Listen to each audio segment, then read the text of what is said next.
Hey, everybody, welcome to the Wisdom Circle Manifesto Women of Legacy. As I said before, that we have another amazing guest and woman that's part of the roundtable that we're having at the end of this month, which is, I just checked, was 7 days away. So we're literally just narrowing down onto the launch date of the summit and roundtable. We are closing up this series within the next 12 hours. We're doing the last bit, and I have the amazing Laura West guiding you west. You'll understand what that statement means at the end of this convo, so stay tuned.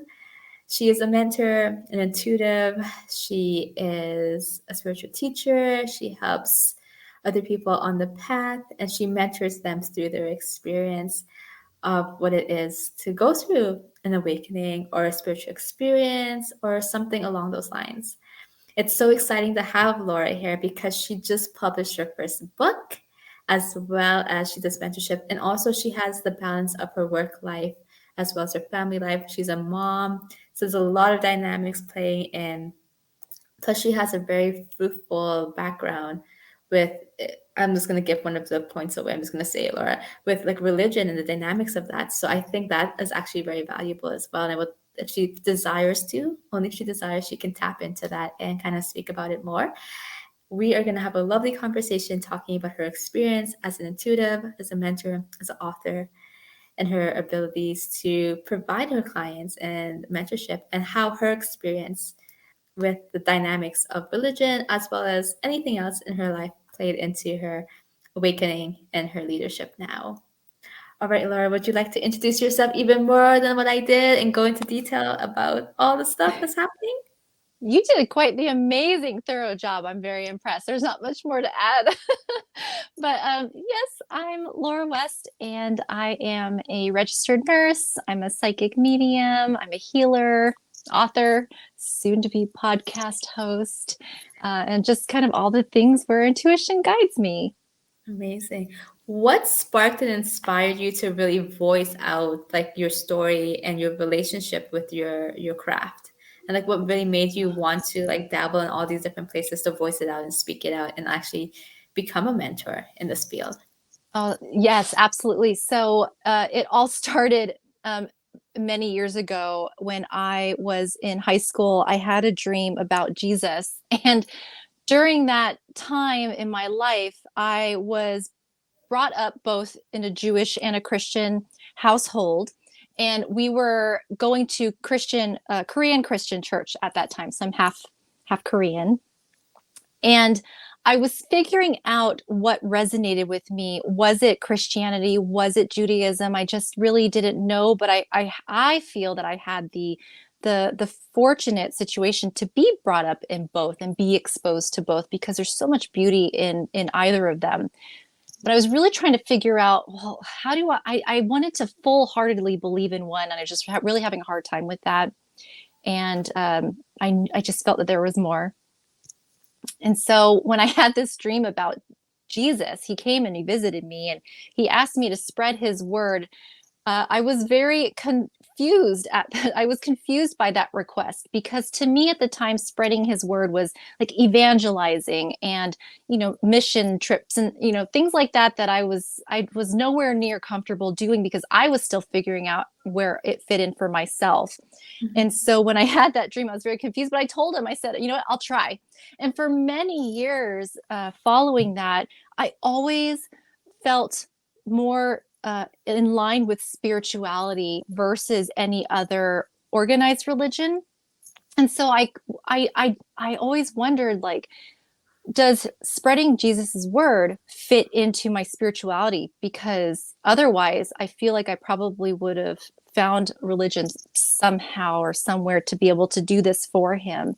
And so, it took some time, many years, until about a couple years ago when I decided to channel right and ask Jesus, okay, what did you mean by that dream? Because I learned by this point I was able to channel right.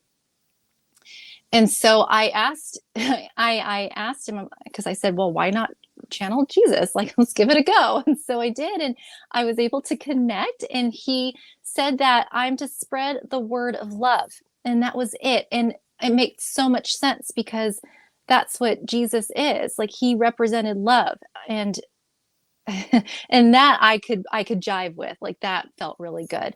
And so because of that, I've learned to work very closely with my guides and my angels who along my spiritual journey I've been fortunate to meet, either in guided meditations or in dreams, as it was part of my spiritual awakening to meet them and to explore the idea of guides and angels and a soul team. And so with my team, Jesus being part of that, I have decided that in this day and age, the best way to spread the word of love is through social media. So I'm just going to put myself out there, no matter how scary it is, because I Yeah. feel that I love my privacy. I'm very comfortable in my privacy and feeling like I'm keeping myself safe, my family safe. Anyway, so putting myself out there on social media was part of was a process of getting comfortable with sharing more with people, whether it's my vulnerability or my ideas, or my beliefs. And so I started with the social media platform, and then from there, it turned into the written platform. So with through my book, Guided, I've also written a few articles as well through Elephant Journal. And then I have decided to take it to another level with podcasting. So I'm just following wherever intuition guides me. And just the whole purpose is to get the word out there of how loved and how guided and protected we are with these beautiful teams that we have, all of us.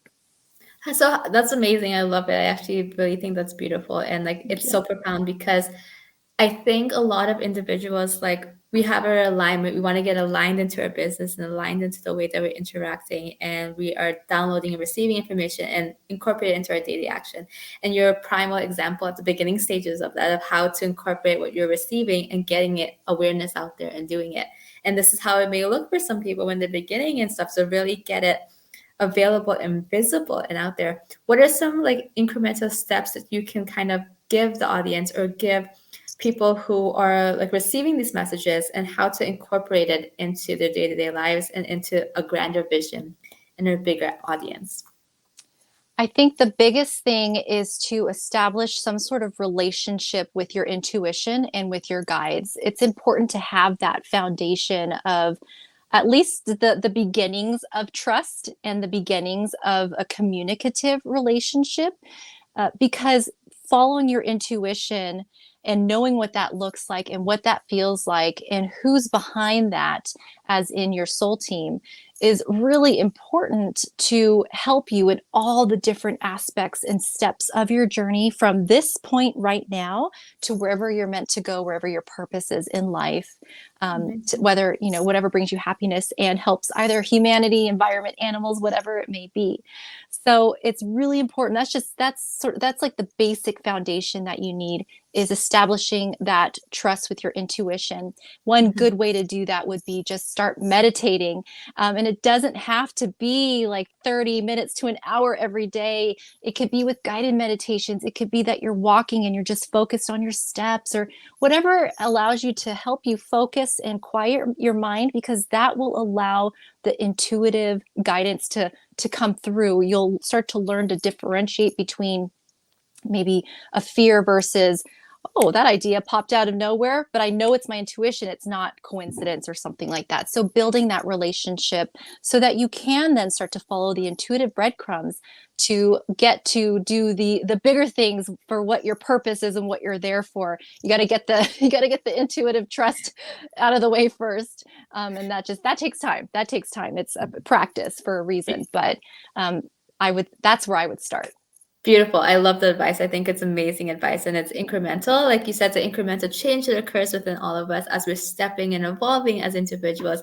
We're also expanding and attaching our neurons. I keep going into science, but I won't in this conversation. I won't get all geeky, but we are expanding and we are attaching ourselves to a broader aspect of ourselves. Our aura is expanding, in other words. Our energy field is expanding. Therefore, we're able to receive more if we open up to it.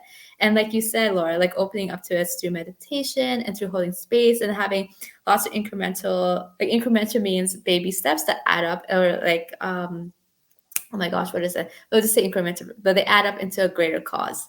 And really, like you said, starting with meditation, even if it's 5 minutes a day, having going out in nature, grounding yourself, connecting yourself. These are ways where spirit, source, yourself, your higher version, your design comes into you more and it connects with you more. And then that connection becomes more frequent and more embodied and more integrated. So it's not necessarily anymore. There is a time, yeah, there is a time where we spend a lot of, I'm just going to leave it to that. I was going to go on a tangent, but I'm going to pause. I'm going to hold that. That's another conversation for another day. But when we're having the incremental change and we're expanding, we're receiving a lot of information, it's good. Accept it, receive it, love it, don't judge it. And if it's just, in my eyes, you can, like, this is just my caveat, Laura, you can definitely add on and say what your opinion is.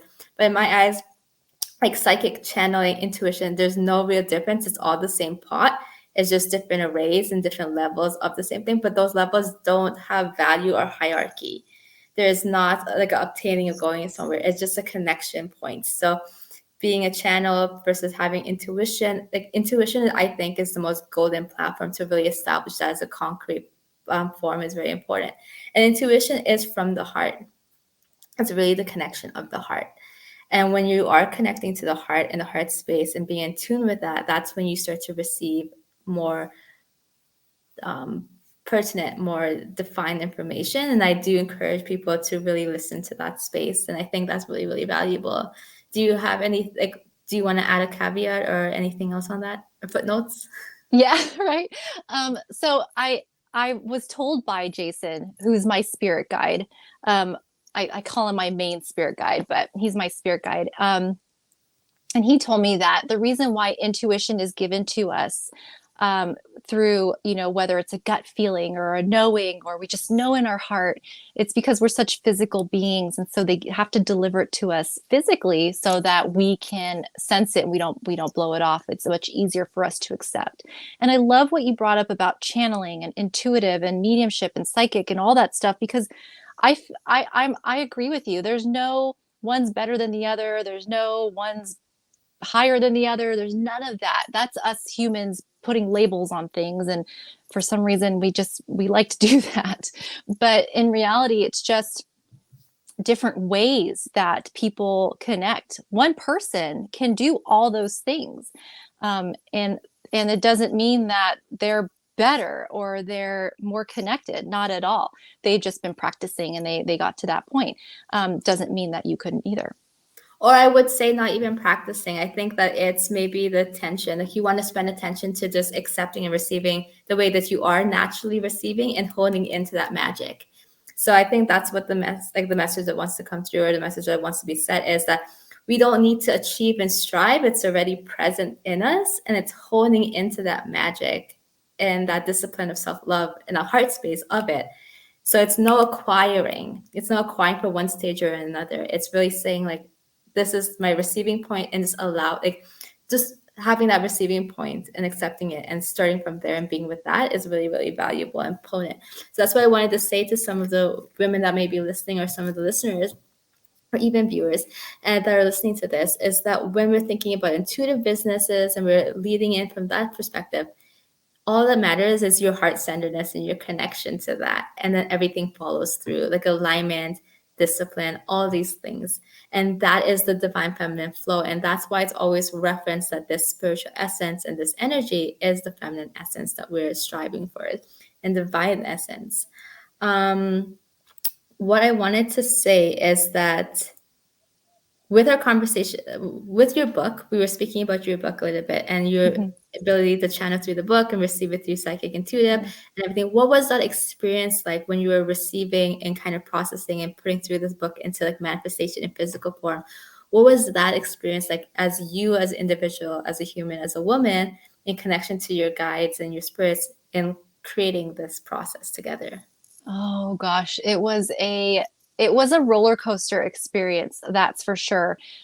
Similar to how I mentioned that posting on social media was intimidating and very uncomfortable for me. Imagine writing a book that is, doesn't ever go away, and it's much more personal life stories in there, things that I uh, for a long time couldn't talk about because I was a bit ashamed.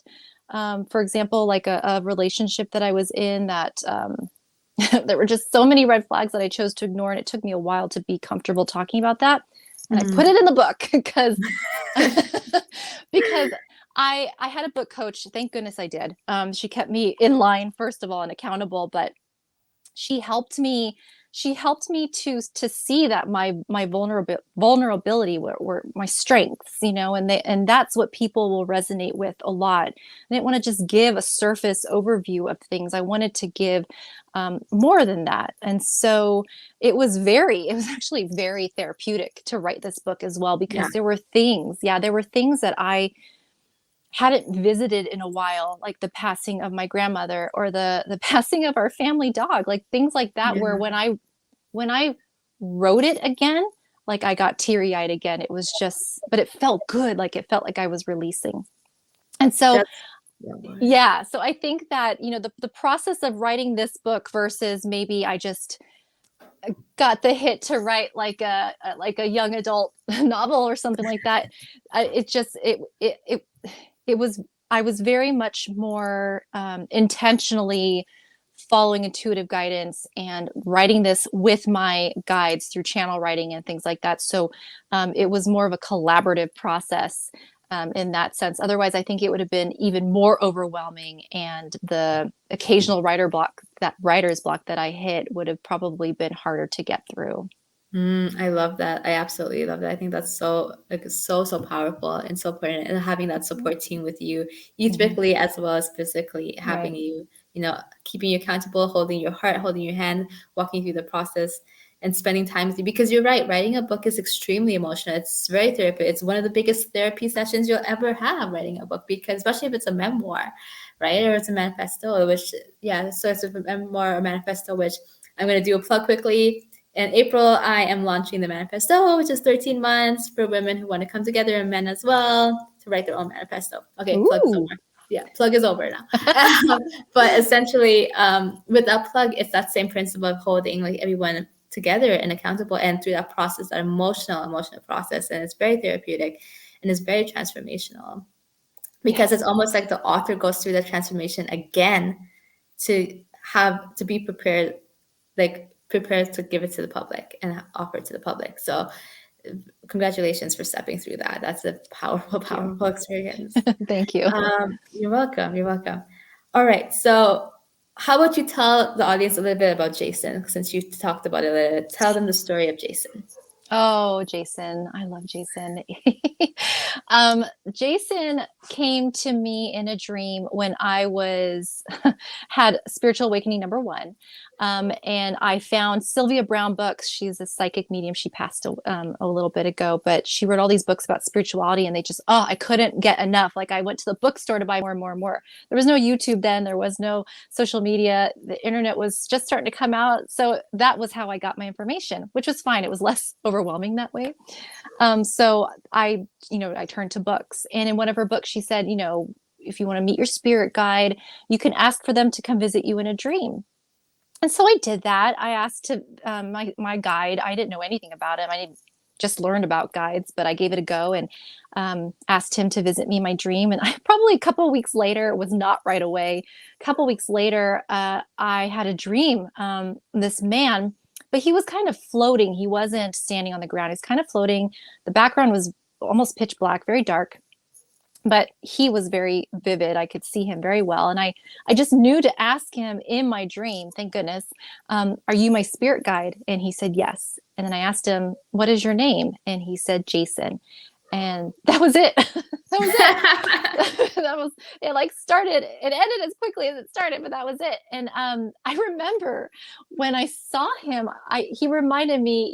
You may have to look this up, but he reminded me of the child actor from The Indian in the Cupboard. Like he looked like the face of that little boy. You're gonna have to look this up. that's who he looked like. And I've actually had an artist paint him for me based on that. And it was kind of like he did like intuitive painting as well on top of that. So he was able to paint Jason's face for me. And it was pretty spot on because his hair is really important. He's got like wavy hair.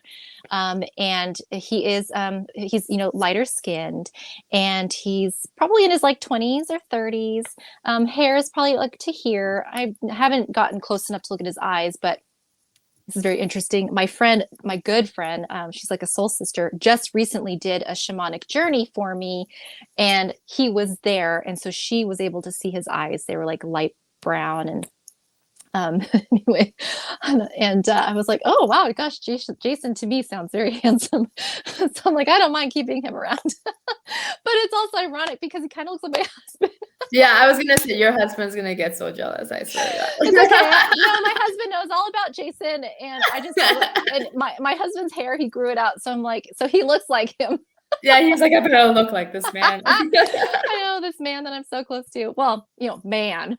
Yeah. But yeah, that's how we met, and it was brief, but it was powerful because I never forgot it, and he has been so patient with me because there was a time where I was busy with nursing school and working and, getting into a relationship, having children, where spirituality wasn't really a top priority. Mm-hmm. Had spiritual awakening number 2, probably a couple years ago now. Yeah, in 2019. And he popped up again, and we've just been like this ever since. So Amazing, amazing, yeah. amazing. All right. So with all of that being said, we're gonna step into our second part, which is where we kind of talk about the essence of diversity, and we kind of talk about womanhood and those elements. And we really bring attention into the summit and the roundtable. So in this part, I'm going to ask Laura 3 out of 5 questions she has responded to me with. So as you guys, some of you know, I've given the women a list of God knows how many questions, and Laura was gracious enough to send me back 5. I'm going to pick 3 of those, no particular order, ask her these questions. I am not supposed to say anything. I won't say anything, I promise, but I don't know about the body language and the tone, so I'm trying to bite my tongue. So this is all about just feeling into the words that Laura says and the expression of how she articulates them, and then you get a sense of, and then you get to tap into the energy of the roundtable in the summit. Alrighty, are you ready, Laura? I don't know. I feel nervous. Should I be nervous? But yes. Okay, do you want to grab some water and then we can breathe in? Oh, I do have water, yeah. Yeah, and then breathe in, a deep breath. And breathe out. All right. So it's safe, it's fine, you are held. You're just sharing yourself with multiple versions of yourself in the world to bring wholeness and unity and oneness through diversity and womanhood. And then breathe out. Going to. All right, lovely. Thank you. Take as slow as you want. Pause. Even if you want me to say skip, if you want to say skip, you can say skip to me. Okay. Max 2 times though. Just Not 5 5, questions. not 3. Yeah, no, that wouldn't be right. All right, lovely. So in no particular order, what is it like being a woman of diversity? Oh gosh. I feel that I have actually thought about that question a lot. Why I was born into this life, why I was born with the parents that I chose, and why did I choose to be half Korean, half white, half Jewish, half Christian? Why a woman? Why not a man? That sort of thing. I've had all these thoughts. Mm-hmm. And I feel that nothing is wasted. Everything happens for a reason. Why we chose what we did when we came into our lives is for a reason. Why I chose to be half Korean, half Asian. Why I chose to grow up in 2 different religions, and just why I chose spirituality out of the 2 that I was sort of brought up with, and why a woman. And I think that right now, it just feels like a time where femininity is coming to this power that it maybe hadn't before. It feels like right now, like the woman is leading the front in bringing spirituality, bringing intuition, bringing all of that to the forefront of business, of everyday living, of friendships. And I feel that being being a woman, it allows you to express those ideas emotionally. It allows you to connect um, stronger, but it also allows you to explore and strengthen the masculine as well. And I think that in a time where women are, and not just, you know, all women of color are speaking up more and living their truth more and in learning to be okay with that. Um, being a woman of diversity, I feel just aids in that mission that perhaps maybe we don't even realize we're all a part of, but it's a mission that allows to bring more balance into whether it's just this country or whether it's this world, but more feminine balance to perhaps um, what may be perceived as a mostly masculine society. And I think that the feminine just really, it's just a time for females to really stand up and step up into their power. And so being a part of that, it was just perhaps a natural thought process when I was deciding that I was going to come into this life as a woman and be a part of this movement that we are in. Just the femininity seems to be all encompassing. Perfect. All right. So, what made you join the summit, and are you happy with your experience so far? Oh, okay. So I was really excited to join the summit because I have not yet been a part of a summit where it was about my diversity, like my own diversity. And I feel that though talking about intuition is wonderful, talking about guides and, leading a life of purpose and happiness is all great stuff. But I also think it's important to talk about just who we are individually. And I've not yet had that opportunity to do so because um, I am, obviously, I mean, I think it's obvious, mixed with something, and I think that maybe some people are curious about that, or maybe some people, I think that maybe more people can learn to relate if they too are either mixed or they grew up with a couple of, different religions, or and trying to struggle and find themselves, or just how it how one adapted and learned to fit in. And find their own inner strength despite not being fully one thing or fully another, and just finding that comfort and that self-love of who I am. And I was so excited for the opportunity to be able to talk about that because I just haven't been able to yet, because I feel like that is a big part of the beginning of my journey and why I'm here. So for me personally, being able to talk about my diversity has been really important. Just haven't really had the platform to do so. And so when this was offered, I jumped all over it. I couldn't wait. Amazing. Love Yeah. it. Okay, so what is what is one thing that you want your audience to know about your teaching that they might not know? I think that it's important for people to know. Thank you, Jason. My guide's helping me. It's important for people to know how easy it is to love, to spread love, first of all. It does not have to be like you're preaching or you have to, give somebody all of your money. I mean, it's not anything like that.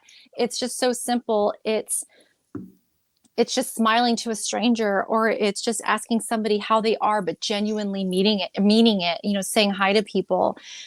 Um, a lot of this process is actually very simple, and we would be amazed if we could see how much is actually going on in between the dead space, like in between, I don't know, like where my hand is floating right now, there seems like there's nothing there, but there's actually so much going on all around. And I think that knowing that may help us realize that we aren't alone. And that's the biggest thing, is just really reminding people that they are so loved, they are so supported, they're not alone, and spreading love themselves is just as simple as smiling at somebody.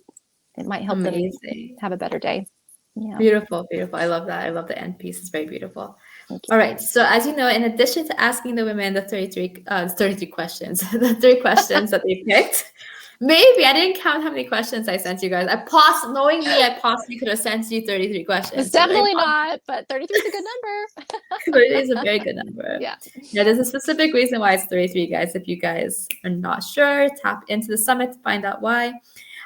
So when I asked the women to send me a theme song of their life, Laura sent me Katy Perry Rise. Do you want to spend like a minute or two on why the Rise?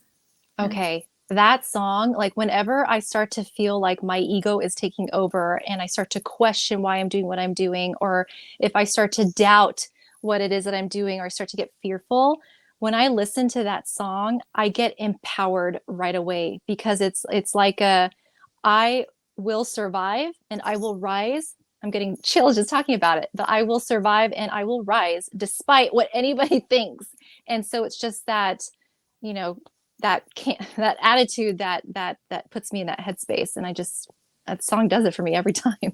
I love it. I love it. Yeah. And then the hashtag. So basically, as you guys know, we have a contest going on. So with that, when you're tagging Laura, Laura's gonna let you know her handle in a few seconds, and you tag us at diversity.roundtable. You're gonna use this hashtag that Laura gave us. And oh my gosh, where are you? There you go. You're gonna use hashtag Guided West.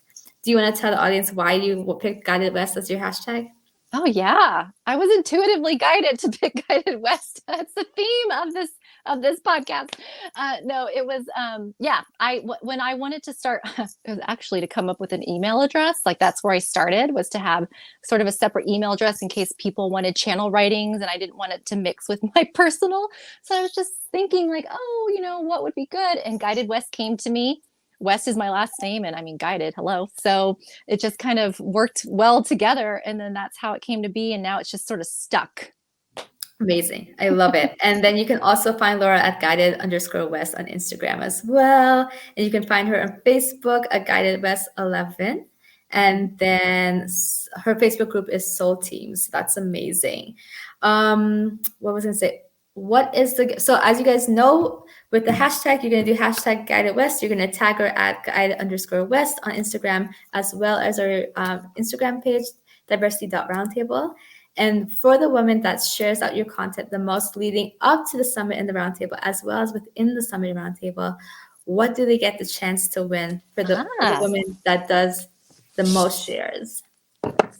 Oh, you have it there with you? Well, this is exciting. This is like the pre-sale copy, but that's okay. But yeah, it's a signed copy of my book. Guided. Oh my gosh, I love it. That's so fantastic. Oh my god. Yeah, is it pretty? It is. I'm so excited for you. Okay, guys. Thanks. So all right, so I'm gonna wrap it up because we've got to go into our next version of this talk, so you guys can jump over to that one. Laura, it was so amazing to have you. Thank you so much, and I'm so excited to see you in the roundtable and at the summit as well. Thank you so much. I'm excited too. All right, bye. Bye, everyone. See you guys at the summit.